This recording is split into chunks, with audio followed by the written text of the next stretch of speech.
Well, good morning. I thought today we would talk about the Psalm of the week. This week's lectionary psalm is Psalm 119. Now, several weeks ago, maybe even a couple of months ago at this point, we talked about Psalm 119 in one of our devotion times, and so you may remember a little bit about it. It's a very long psalm, and it's written with the first letter of the Hebrew alphabet as you go through that psalm. Well, today I want us to look at verse 105. It's like I said, it's a long psalm, but Psalm 119 verse 105 says, it's one of my favorites, "Thy word is a lamp unto my feet and a light unto my path."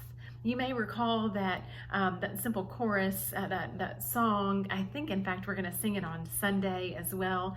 It's just so refreshing to hear that. Thy word is a lamp unto my feet and a light unto my path. It reminds me that that God's word is always before us. God's word always guides us. God's word always leads us.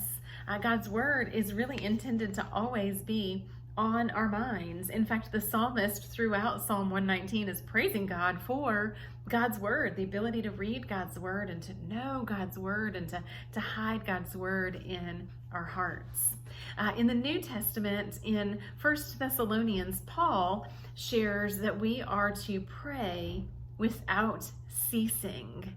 Now, that might seem like a challenging thing to do. We're not to be on bended knee. We're not to be hands folded in prayer constantly 24/7. That's not realistic or practical for us. So what does it mean to pray without ceasing? That means that we are to constantly recall God's word. We are to constantly point our minds toward God, maybe through a breath prayer throughout the day. Maybe we have a particular Bible verse that we recall throughout the day and we keep that posted as a reminder. We memorize that. That's how we can pray without ceasing, is to be in this continual relationship with God throughout the day.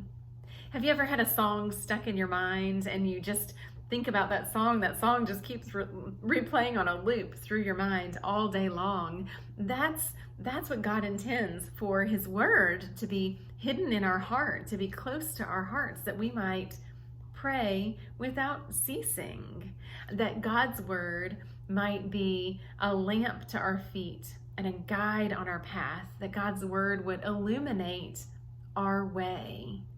There's such reassurance in that, and I hope that you'll draw close to God's word today. Feel free to read through Psalm 119, and there's so many beautiful verses tucked within that long psalm, and I hope you'll enjoy reading that today. And I hope that you'll plan to join us tomorrow for worship in one form or another. Hope you have a wonderful day.